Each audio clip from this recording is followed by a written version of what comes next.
और apex committee का कोई इजलास है, उससे खिताब था कि पाकिस्तान की तारीख में कभी ऐसा नहीं हुआ जो 9 मई को देखने को मिला, नंबर एक। नंबर दो, 9 मई का वाक़या एक सियासी जमात ने किया जो बहुत अफसोसनाक है। नंबर तीन, सोशल मीडिया के ज़रिए नौजवानों की ब्रेन वॉशिंग का सद्देबाब नागुज़ीर है।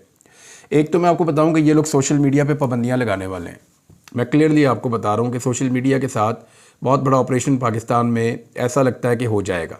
जैसे काजी फ़ायद ईसा साहब स्टेटमेंट्स दे रहे हैं, जैसे एक्स को बंद किया गया या ट्विटर जिसको कहते हैं, जिस तरह से सोशल मीडिया के ख़िलाफ़ तमाम लोग बात कर रहे हैं और जितनी भी जमातें हुकूमत में हैं वो सोशल मीडिया से खाइफ हैं, तो इसका मतलब आप समझ जाएं कि सोशल मीडिया की दुर्गत बनने वाली है, नंबर एक। नंबर दो, अब वज़ीर आला पंजाब बनने के बाद भी मरीम नवाज़ ने अगर 9 मई को पीटना है तो फिर तो इनको बनने का फ़ायदा कोई नहीं है। देखिए, इनके पास करने के लिए कुछ नहीं है, ना इनके पास कोई विजन है, ना इन्होंने कोई काम किया आने के बाद, और ना इनके पास पहले से काम करने के लिए कोई लायामल था। इनको तो ये पता था कि ये इलेक्शन ही नहीं जीत रहे, लेकिन फिर जिस तरीके से इनको इलेक्शन फॉर्म 47 के ऊपर जितवाया गया और जैसे इनकी हुकूमत बनाकर इनको दी गई, अभी तक इनको जीत का यकीन ही नहीं आ रहा। और जीत का यकीन तो आना दूर की बात है, पब्लिक को ये फेस ही नहीं कर पा रहे। ये कहाँ जाएंगे पब्लिक के अंदर और कैसे उनको फेस करेंगे? तो एक पंजाबी का एक लफ्ज़ है, थुड़की हुई हुकूमत है। यानी एक ऐसी हुकूमत है जो घबराई हुई है, जो बुखलाई हुई है और उसको समझ नहीं आ रही कि वो काम कैसे करें, पब्लिक के बीच में कैसे जाएं। इकॉनमी का पहले ही बेड़ा गर्क कर दिया गया है। जो गुज़िश्ता 2 साल में इस मुल्क की मईशत के साथ हुआ, उससे बुरा तो हो नहीं सकता जो मईशत के साथ इन सब ने मिलकर कर दिया है। तो उस मईशत के साथ लोगों को रिलीफ देना बहुत मुश्किल है। वादे इन्होंने किए थे जी, हम आपको 200 और 300 यूनिट तक बिजली इस्तेमाल करने वालों की बिजली मुफ्त कर देंगे। ये बिलावल ने चीख चीख कर कहा था, मरीम नवाज़ ने ऊंची आवाज़ में गला फाड़ फाड़ के कहा था। ये सारे कहते थे हर जलसे के अंदर कि 300 यूनिट तक बिजली हम फ्री कर देंगे। अब उस तरफ आते ही नहीं है। अब बिजली फ्री करने का मौका आया है, पेट्रोल सस्ता करने का मौका आया है, महंगाई को कम करने का मौका आया है, आटे की कीमत कम करने का मौका आया है, लोगों की ज़िंदगियों को आसान करने का मौका आया है, लोगों को रोज़गार फराहम करने का मौका आया है। जब मौका आया कि इन्होंने डिलीवर करना है तो उस वक्त डिलीवर करने की बजाय फिर रोना पिटना शुरू कर दिया। भाई, 9 मई के मामले में कानून नाफिज करने वाले इदारे जाने, अदालत जाने, और जिन लोगों ने किया है वो जाने, जो रिस्पॉन्सिबल है वो एक दिन तो फंस ही जाएंगे। लेकिन अगर आपने आज भी, यानी इलेक्शन आपने लड़ा इसी 9 मई के बहाने, लोगों ने आपकी बात ही नहीं मानी। आपने पूरी कैंपेन की इसी के बहाने, लोगों ने आपकी फिर भी बात नहीं मानी। अब आपसे डिलीवर नहीं हो रहा तो आप फिर दोबारा वही हरकतें कर रहे हैं। मुझे नहीं लगता कि इसमें से मरीम नवाज़ को कोई पॉपुलैरिटी मिलेगी। वो सिर्फ एक शिकायत लगाने वाला एटीट्यूड है कि पीटीआई को मारो, यानी मरीम नवाज़ को या नवाज शरीफ को या बाकी जो जमातें इस वक्त इक़्तिदार में हैं, उनको हर मसले का हल एक ही नज़र आता है, पीटीआई को मारो, इमरान खान को मारो, पीटीआई को मारो। जो आदमी इनकी बात सुनवाए या इनकी आवाज़ भी सुनवाए उसको भी मारो, और जो आदमी सही बात करे उसको भी उठाओ। यानी ये एटीट्यूड के साथ तो सवाल ही पैदा नहीं होता कि आप आगे बढ़ पाएँ। अंदाज़ा आप यहाँ से करें कि जो धाती डोर है, जिसको धाती डोर ये लोग कहते हैं, एक्चुअली वो धाती डोर नहीं है, मैं आपको बता देता हूँ। वो केमिकल वाला एक धागा होता है जिसको बनाते हैं नायलॉन से। वो बहुत मजबूत होता है, बहुत बारीक होता है, उसके ऊपर केमिकल चढ़ाते हैं। ये ज़्यादातर चाइना में बनता है। ये इंडिया से भी इंपोर्ट होता है और चाइना से भी इंपोर्ट होता है। इंपोर्ट क्या होता है? स्मगल होकर पाकिस्तान में आता है, और स्मगलिंग जो है वो बॉर्डरों के रास्ते से होती है। अब वो उसका इल्ज़ाम भी खैबर पख्तूनख्वा की हुकूमत पे लगा दिया कि वहाँ से ये गुजर के आता है। भाई, बहुत सारी चीज़ें यहाँ से गुजर के वहाँ जाती हैं, वहाँ से गुजर के यहाँ आती हैं। बॉर्डर के ऊपर तो मौजूद नहीं है ना खैबर पख्तूनख्वा की गवर्नमेंट। उनका क्या काम है बॉर्डर के साथ? अगर बॉर्डर से कोई चीज़ आ रही है तो वफाकी इदारे हैं जो वहाँ पे काम कर रहे हैं, वो वहाँ पे हर चीज़ को चेक कर रहे हैं। अब खैबर पख्तूनख्वा की हुकूमत मोटरवे के ऊपर ट्रकों को रोक के उनको खाली करा के चेक करना शुरू कर दे कि इसके अंदर केमिकल वाला धागा तो नहीं जा रहा जिससे कोई गुड्डी उड़ाएगा और नुकसान हो जाएगा। और जो धाती डोर कहते हैं कि एक्चुअली ये धाती डोर नहीं है। धाती डोर जो होती है वो एक्चुअली एक तार होती है बिजली की तरह का, उसे खोल के आपस में जोड़ जोड़ के बना लेते हैं। और वो पुरानी बात है, जब उसको उड़ाते थे वो इसलिए कि दूसरी जो पतंग कट के जाती थी उसको वो उसके साथ लपेट के उतार लेते थे। और कई दफ़ा आपने देखा होगा बसंत के दिनों में अचानक बिजली का धमाका हो जाता था। ये धाती डोर वाली पतंग जब गिरती थी, और ये 15-20 फुट से ज़्यादा लंबी नहीं होती थी, ये एक्चुअली केमिकल वाली डोर है। और अब तो बड़ी मजबूत डोरें, जब हम गुड्डी उड़ाते थे तो बड़ी कच्ची डोर होती थी, वो फ़ौरन टूट जाती थी।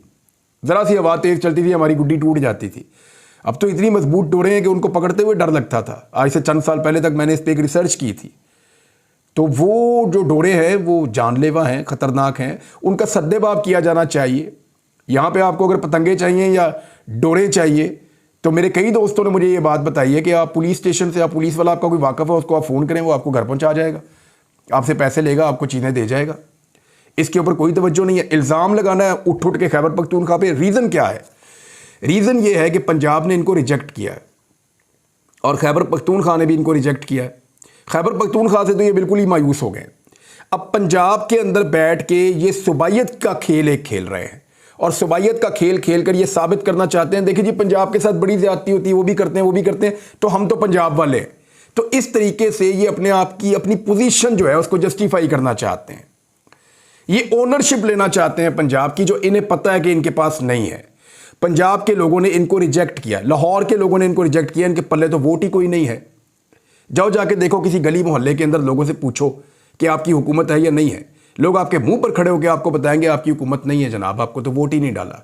लोग मुंह लगाने को तैयार नहीं है, वो सुबायत का खेल खेल रहे हैं। इनके वालिद ने भी यही किया था, जाग पंजाबी जाग, तेरी पग नूं लग गया दाग। और अब उनकी बेटी भी यही कर रही है जी, खैबर पख्तूनख्वा से वो आ रहा है, धाती धागा आ रहा है जो यहाँ पे कत्ल। ऐसे नहीं होता। आप नफरत के साथ हमेशा नफरत हासिल करेंगे। जितनी नफरत फैलानी आप फैलाते जाएं। आपने नफरत फैलाई, पिछले 2 साल लोगों ने आपको रिजेक्ट किया और आज आप हुकूमत में बैठे, आपको खुद यकीन नहीं आता। आप और नफरत फैला के देख लीजिए, अगली दफा इससे ज्यादा लोग आपको रिजेक्ट करेंगे, देख लीजिएगा। इमरान खान की हुकूमत या तो आज वापस कर दी जाए उसको, नहीं तो दोबारा जब भी इलेक्शन होंगे वो 2/3 अक्सरियत से ही आएगा, इससे कम से वो आएगा नहीं। ये बात मैं आपको बता रहा हूं। पाकिस्तान क्या बार बार इस तरह का इलेक्शन करवाने का मुतहम्मिल हो सकता है? हो नहीं सकता। और क्या ये हुकूमत लंबी चलेगी? बहुत बड़े सवालात हैं। इनके जवाबात जो हैं वो वक्त के साथ साथ आपको मिलते जाएंगे, क्योंकि पाकिस्तान तहरीक इंसाफ ने बहुत बड़ी तैयारी कर ली है ईद के बाद के लिए। एक ग्रैंड अलायंस तश्कील दिया गया है। फजलुर रहमान साहब से भी कुछ लोग बात कर रहे हैं, बलूचिस्तान की पार्टियां हैं, इंटीरियर सिंध की पार्टियां हैं, ये सब इकट्ठे होकर एक बड़ा एहतजाज करने जा रहे हैं। और पहला एहतजाज जिसका आगाज हो रहा है वो पशीन से हो रहा है। जब पशीन से आगाज होगा ना, तो वहां पे मौलाना शहरानी साहब हैं, उनकी बहुत ताकत है। फिर पाकिस्तान तहरीक इंसाफ वहां बहुत तगड़ी है। फिर वहां पे जो है वो अचकज़ई साहब हैं, उनका अपना एक बहुत बड़ा पश्तून बेल्ट है। तो वहां से पहला जलसा होने जा रहा है और वो जलसा मेरी इत्तला के मुताबिक 13 तारीख को होगा और 13 तारीख को वो बुनियादें हिलाकर रख देगा इस हुकूमत की, जैसा वहां पे जलसा होने जा रहा है पशीन में। और जब पशीन में इतना बड़ा जलसा हो जाएगा ना, तो उसके बाद फिर बाकी सूबों में रोकना मुमकिन नहीं रहेगा। यानी सब ये कहेंगे जनाब लाहौर में जलसा करने में क्या प्रॉब्लम है, अगर हम करना चाहते हैं तो क्या प्रॉब्लम है, कानून के मुताबिक कर रहे हैं, लाहौर हाई कोर्ट इजाज़त देगा, उस इजाज़त के मुताबिक जो है वो पूरा बंदोबस्त किया जाएगा। मीनार पाकिस्तान पे आप जलसा देख लीजिएगा। अगर तो जलसा हुआ लाहौर के अंदर और रुकावटें नॉर्मल डाली गई, यानी एक होता है ना रुकावटों का एक तूफान आ जाता है, अगर वो ना हुआ और नॉर्मल रुकावटें डाली गई, पकड़ धक्कर, लोगों के घरों में छापे मारना, ये सारा कुछ ना हुआ, तो याद रखिएगा लाहौर में तमाम जलसों का रिकॉर्ड इस दफा टूट जाएगा। और अगर इमरान खान को रिहा कर दिया गया तो मैं आपको बताऊं कि लोग इस मुल्क में नहीं, इस रीजन में होने वाले तमाम इस्तकबाल भूल जाएंगे। मैं आपको सीरियसली कह रहा हूं, मेरी बात आप लिख कर रखें कि इस मौके पर जितना इमरान खान साहब को फेमस कर दिया गया है फस्तायत के नतीजे में, केसेस के नतीजे में, जुल्म के नतीजे में, धांधली के नतीजे में, जितना इमरान खान को मकबूल कर दिया गया है, इतने मकबूल वो कभी नहीं थे। इस रीजन के अंदर किसी आदमी का कभी ऐसा इस्तकबाल नहीं हुआ होगा। अगर इमरान खान को जेल से निकाला तो जो इस्तकबाल होगा, ये आप मेरी बात आज लिख कर रखें कि वो आदमी जेल से बाहर पांव रखेगा और इस मुल्क की सियासत उसके हाथ में आ जाएगी। ये देख लीजिएगा उसके एक एक स्टेटमेंट पे क्या होगा। तो ये हालात पैदा किए गए हैं, यहां पे लीडर्स बनाए जाते हैं। आज पाकिस्तान तहरीक इंसाफ के पास इतने लीडर्स हैं कि इतने वर्कर नहीं है किसी पॉलिटिकल पार्टी के पास। मैं सीरियसली आपको कह रहा हूं, गली गली में लीडर पैदा कर दिया, इसको पकड़ के वो जिसको मिलता हूं 10 माह मैं रह के हूं, 8 माह मैं रह के हूं, 6 माह मैं रह के हूं, जनाब मैं 8 माह रह के हूं, मैं 10 माह रह के हूं, नॉर्मल है बिल्कुल। और जो भी रह के आया वो आगे मिलता है और कहता है जी हम तो अपनी पार्टी के साथ खड़े हैं, हम तो हिलेंगे भी नहीं अपनी जगह से। इतने लीडर पैदा कर दिए, हर बंदा तकरीरें करता है खड़ा होकर। इतने मैंने किसी पॉलिटिकल पार्टी में वर्कर नहीं देखे जितने लीडर बना दिए पाकिस्तान तहरीक इंसाफ में, और ये फस्तायत के जरिए से बने। ये इन पॉलिटिकल पार्टीज ने अपने छोटे छोटे फायदे के लिए अपना बेड़ा ही गर्क कर दिया, अपनी सियासत ही दांव पे लगा दी। अब शाहिद अफरीदी साहब का भी दिल कर रहा है सियासत में आने का, आना चाहिए, मैं तो वेलकम करता हूं। मैं तो कहता हूं हर वो आदमी जिसकी एक सियासी सोच है उसको अपनी सियासी सोच का इजहार करना चाहिए, और अगर वो मुल्क के लिए कुछ कर सकता है तो उसको ज़रूर करना चाहिए। शाहिद अफरीदी ने कहा कि वो सियासत में आकर मुल्क के लिए कुछ करना चाहते हैं, लेकिन उनके बड़े उन्हें सियासत में आने से मना करते हैं। आपके बड़े आपको मना करते हैं? शाहिद अफरीदी साहब वैसे आना चाहिए, मैं उसूलन कहता हूं कि शाहिद अफरीदी साहब को आना चाहिए। और शाहिद अफरीदी अगर सियासत में आ जाएंगे ना तो फिर उनको आइडिया होगा कि बाहर बैठ के बातें करना बहुत आसान है। सियासत के अंदर जब आप उतरते हैं तो सियासत के अपने डायनामिक्स होते हैं, अपने पैरामीटर्स होते हैं। और अगर कहीं शाहिद अफरीदी साहब, क्योंकि मुझे पता है कि शाहिद अफरीदी साहब जब सियासत में आएंगे तो हुकूमत में ही आएंगे, और जब वो हुकूमत में आएंगे तो उनको पता चलेगा कि हुकूमत कैसे चलती है और कितने दबाव कहाँ कहाँ से आते हैं हुकूमत को चलाते हुए। तो जब उनको आइडिया होगा तो फिर वो समझेंगे कि इमरान खान साहब और बाकी जो सियासतदान हैं वो रोज़ाना किन मुश्किलात से गुज़रते हैं। जो लोग कंप्रोमाइज़ नहीं करते, जो लोग ये कहते हैं कि जी हम अपने मुल्क को अवाम की मर्ज़ी के मुताबिक चलाएँगे और हम डिक्टेशन नहीं लेंगे। शहबाज शरीफ की मिसाल मैं नहीं दे रहा, वो तो डिक्टेशन ले लेते हैं। अगर शाहिद अफरीदी डिक्टेशन लेने की आदत डाल देंगे तो सियासत में पुरअमन रहेंगे, खुशहाल रहेंगे, लेकिन अगर वो डिक्टेशन नहीं लेंगे तो शाहिद अफरीदी को आटे दाल का भाव पता चल जाएगा, और ये होना चाहिए। एक और खबर है जी, वाल्टन एयरपोर्ट स्कैंडल, ये आजकल सोशल मीडिया पे बहुत वायरल हुआ। यहां पे क्लेम ये किया जा रहा है कि 350 अरब मालियत का वाल्टन एयरपोर्ट ये 50 अरब में फ़रोख्त किए जाने का इंकशाफ हुआ है। और ये जो मामला उठाया है ये aircraft honours and operators association ने उठाया है, और इन्होंने एक ख़त लिखा है वज़ीर हवाबाजी को। ख़त का जो है वो एक स्केच सोशल मीडिया पे गर्दिश कर रहा है। उसमें बताया गया है कि वाल्टन एयरपोर्ट की अराज़ी का तखमीना 350 अरब रुपए लगाया गया था। एयरपोर्ट अराज़ी को खिलाफ कानून 50 अरब में फ़रोख्त कर दिया गया है, और ये भी कहा कि अभी तक सिर्फ 1 अरब रुपया मौसूल हुआ है। अच्छा, ये 50 अरब के अलावा जो है वो मुरीद के में कोई ज़मीन भी है, लेकिन 300 अरब की ज़मीन तो नहीं हो सकती ना। अगर 350 अरब से ज़्यादा का ये था सारा का सारा एयरपोर्ट और 50 अरब में सौदा हुआ है, साथ में कुछ ज़मीन भी मुरीद के में ली है, तो मुरीद के की ज़मीन ज़्यादा 5 अरब की होगी, 10 अरब की होगी, इससे ज़्यादा तो नहीं हो सकती। तो बहुत ज़्यादा भी हो तो 50 अरब की होगी, तो फिर भी 250 अरब का घाटा तो नहीं होना चाहिए, या इससे ज़्यादा का घाटा तो नहीं होना चाहिए, जो ये क्लेम कर रहे हैं aircraft honours and operators association वाले जो क्लेम कर रहे हैं।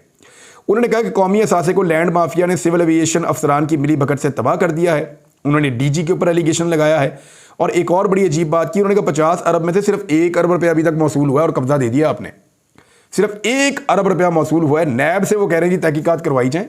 ये बहुत बड़ा घपला है। इस एयरपोर्ट पे 1947 में कायदे आजम ने ट्रेवल किया था, यानी एक तारीखी नौयत भी उन्होंने बताई। तो इस एयरपोर्ट के ऊपर जो हुआ है, इस करप्शन के ऊपर नोटिस लिया जाए।